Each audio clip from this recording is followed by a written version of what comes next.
alarm normally hits me at about 5 o'clock in the morning. First client then is normally at 6 o'clock in the morning, which is pretty cool. People inspire me for them to be motivated to get up at 6 o'clock and do a personal training session.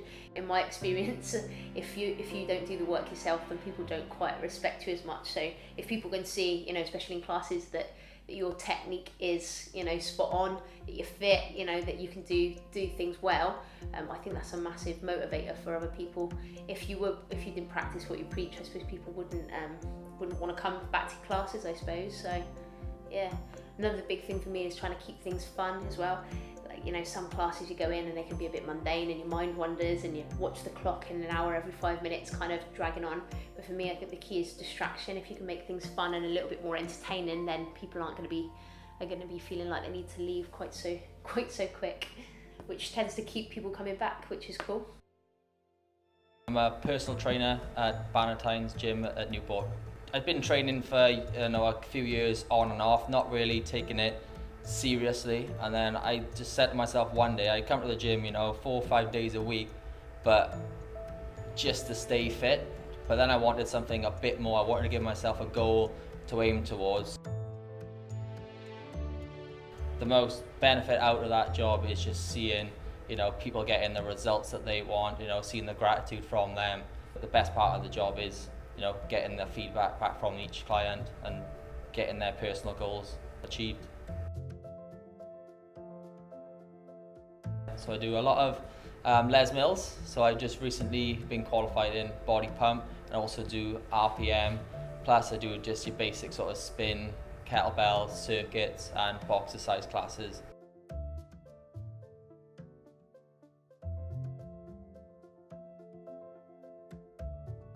I am a personal trainer / fitness advisor in Bannatyne's Health Club Newport part-time, and I'm a full-time master's student studying strength and conditioning in Cardiff Met. And when I'm not doing all of that, I work in schools as a teaching assistant.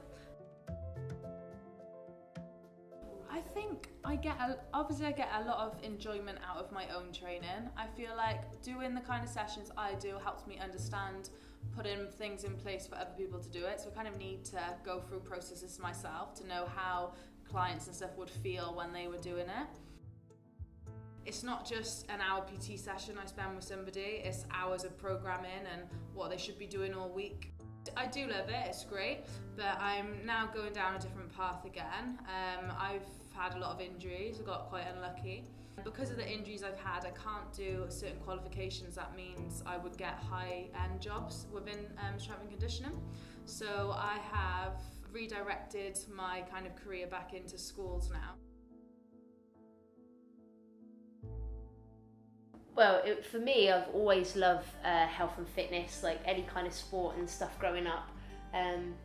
I kind of got thrown into the teaching side of things. It wasn't on my list of things to do. Miko brand I started initially when I started at the boot camps myself, which was, I would say, about 4 years ago. And since then kind of layered in my own business for personal training and called it Miko's Personal Training. Every single client is different at pushing themselves as well as me pushing them. I think as well, with being a PT and having so many fingers in different pies, that's helped me. I really am teaching as much as I am doing personal training. So again, the teaching gives me a lot of tools and ideas and inspiration then to layer in doing the PT sessions. Taking the best bits from everything I know and learned over the years and then kind of created it as my own. I mean, people wear my t-shirts and hoodies and hats and all the rest of it now, so I feel quite proud, to be fair.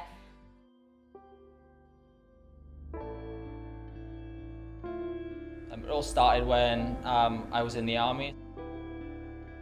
I really struggled through my initial part of like when I first tried to join, and then when I initially joined, my fitness was probably in the bottom of the group.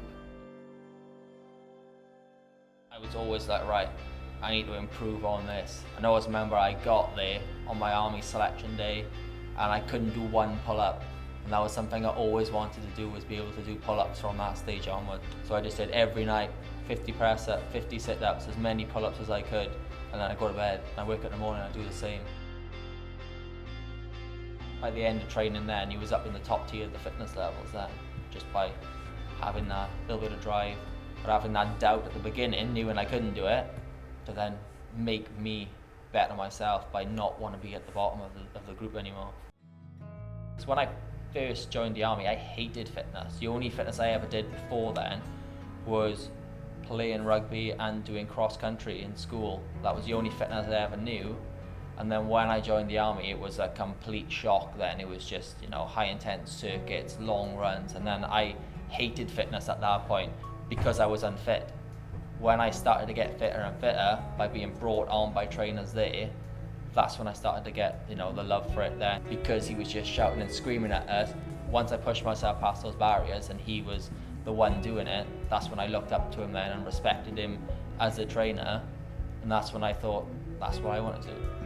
I can't actually remember what his surname was, I remember exactly what he looked like. He was a personal training instructor down at Lympstone. It's one of the Royal Marine camps, and I went down there when I first tried to join the Royal Marines when I was only 16, at the time. He reminded me of like Ivan Drago off Rocky. If he dies, he dies. Rocky, he was about 6, probably 7 foot tall.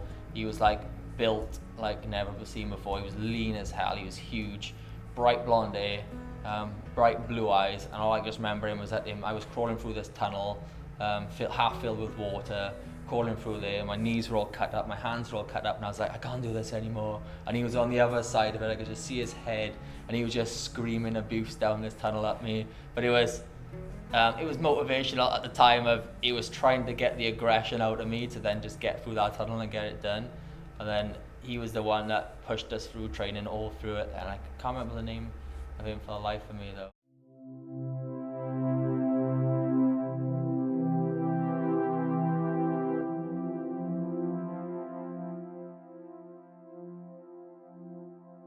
I had a shoulder op in July 2016, and that was through the NHS. They did the main things. All my range of movement was great, but that's kind of all they cared about. As soon as you got that back, you signed off.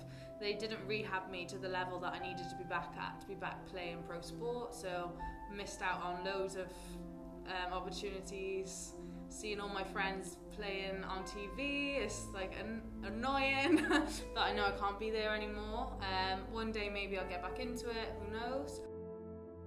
At the time when my shoulder was bad, I was throwing the javelin, I was bowling, like fast bowling in cricket, and trying to lift a lot of weight in the gym.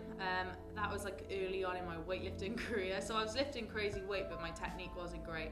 So kind of why I got into the whole strength and conditioning thing was because I picked up all these injuries because I didn't have a good strength and conditioning plan in place from when I was playing at a young age. So all these little weaknesses and imbalances you can imagine from having like playing one-sided sport all the time.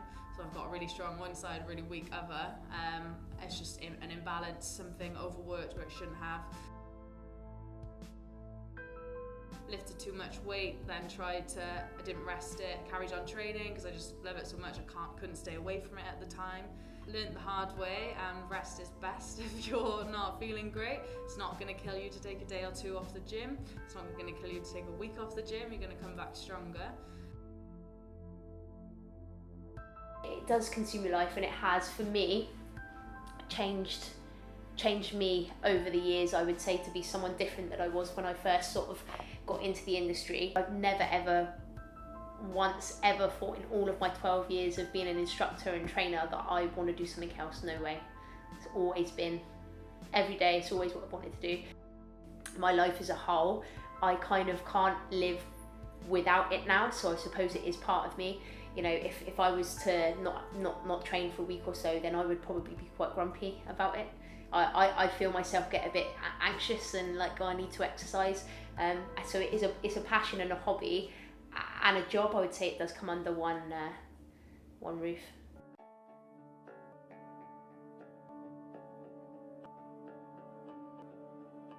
I was in a long-term relationship for about 11 years, and that's what made it cut off, because I was too busy doing all the fitness and food prep and working from 6 until 8 in the evening to give time to the relationship. So I would definitely say it does consume your life. Like you can't do it half-hearted, no way. Otherwise you won't stay in the industry very long. and you do see people come and go quite quickly. It is unsociable hours, it is weekends, it is nighttime and morning, so I suppose it doesn't fit into everybody's lifestyle. And quite often I think, oh, I should make time today to go and pop, because my mum only lives 2 streets away now, and quite often it goes 2 or 3 weeks and I haven't even popped in to see her. And I do always think, on a day like today where I have a few hours in the afternoon, I think, oh, I should pop round, and then all of a sudden I'm like, oh, I need to just make sure I know what choreography I'm doing for tonight, and then time goes and I haven't popped over. And then when she rings me, I go, oh, I literally get that, oh, how long have I not spoken to her for? Oh. And she never says anything, but she normally will be like, you still alive then? Like, yep, I'm still here, sorry I haven't seen you for so long. So that's kind of, yeah, I do feel guilty about it. I would say I'm quite selfish with my time, because I give it so much of my time to work and people and plans and clients, and I think then when I do have a couple of hours free, I'm quite introvert and like my own sort of company and space and things. When people think, yeah, I train, I compete, I do loads of classes, so everything I'm really, really fit. But when I'm not in work, I'm just the complete opposite. All I want to do is just lie in bed, watch Netflix and play on my Xbox for like 8 hours straight. I'd love to do that for life. If I could, I would choose to do that rather than train. At least I could train once a day. I go train an hour a day and then I just sit in bed and play on my Xbox all day. I'd be the complete opposite of what people think I am. Everyone knows I don't stop. Everyone knows I'm always working, I'm always pushing for, the next challenge and always setting myself new goals. Just a fitness machine, a mad fitness fanatic, just somebody that, just non-stop, and that's just something that just keeps you going. If you haven't got a goal to push towards, you haven't got, that work ethic isn't there, and it's always good to be able to be self-disciplined as well, to show everyone that you are, that type of individual that can get stuff done.